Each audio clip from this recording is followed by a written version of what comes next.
ঝিনাইদহ ৪ আসনের সংসদ সদস্য আনোয়ারুল আজিম আনার হত্যার ঘটনায় গ্রেফতার মোস্তাফিজুর রহমান ও ফয়সাল আলীর ৬ দিনের রিমান্ড মঞ্জুর করেছে আদালত।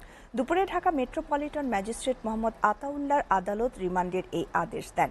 এদিকে হত্যার কিলিং মিশনে অংশ নেওয়া ৭ আসামিকে গ্রেফতার করলেও এখনও এই হত্যার সুনির্দিষ্ট মোটিভ নিশ্চিত হতে পারেনি ঢাকা মহানগর গোয়েন্দা পুলিশ। রাজনৈতিক ও ব্যবসায়িক দুই কারণ আমলে নিয়েই তদন্ত করা হচ্ছে বলে জানিয়েছেন অতিরিক্ত পুলিশ কমিশনার হারুনুর রশিদ। সোহান খানের প্রতিবেদন।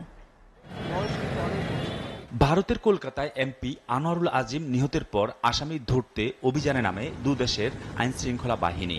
সবশেষ বুধবার সীতাকুণ্ডের গহীন জঙ্গলে অভিযান চালিয়ে ফয়সাল ও মোস্তাফিজকে গ্রেপ্তারের পর ১০ দিনের রিমান্ড চেয়ে আবেদন করেছে ঢাকা মহানগর গোয়েন্দা পুলিশ।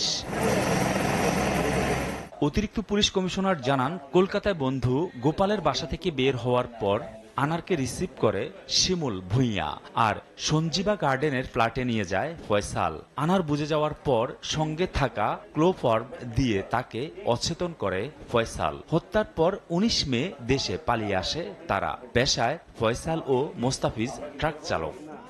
ফয়সাল, সাজি এবং মোস্তাফিজ এমপি সাহেবকে নিয়ে তারা নিচের এক কর্নার রুমে চলে যায়। তারপরে আনোয়ার যখন বুঝে পেলে তাদের ৩-৪ জনের গতিবিধি, তখন কিন্তু সে বাঁচার জন্য অনেক চেষ্টা করেছে।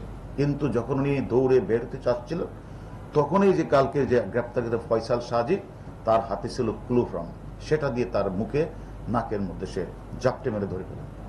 তখন তিনি আর কতক্ষণ উনি ধাক্কাধাক্কি করলেও পরে তিনি নিস্তেজ হয়ে যান। ওই নিস্তেজ হয়ে যাওয়ার পরে আমরা পূর্বে অনেকবারই বলেছি, তখন তারা এই হত্যাকাণ্ডটি সংঘটিত করেছে। তিনি জানান, দেশে এ পর্যন্ত ৭ জনকে গ্রেপ্তার করে বিভিন্ন দফায় রিমান্ডে আনলেও এখনো আনার হত্যার মূল কারণ জানতে পারেনি গোয়েন্দারা। আমাদের যে তদন্ত প্রায় একটা কনক্লুসিভ পর্যায়ে আমরা আছি। কিলিং মিশনের যে ৭ জন, এই ৭ জনের মধ্যে ৭ জনই কিন্তু আটক আছে। ৪ জন 164 করেছে। আর আমাদের গতকাল যে মূল যে ঘাতক দলের 2 সদস্য ফয়সাল, সাজি এবং মুস্তাফিজকে আজকে আমরা আদালতে প্রেরণ করব এবং আমরা সেখানে তাদের জন্য 10 দিনের রিমান্ড আদালতের কাছে আমরা প্রার্থনা করব।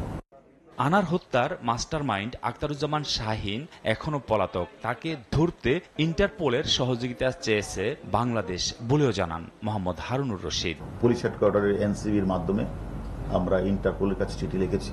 আখতারুজ্জামান মাস্টারমাইন্ড ছিল, আছে। সোহান খান, এসএটিভি, ঢাকা।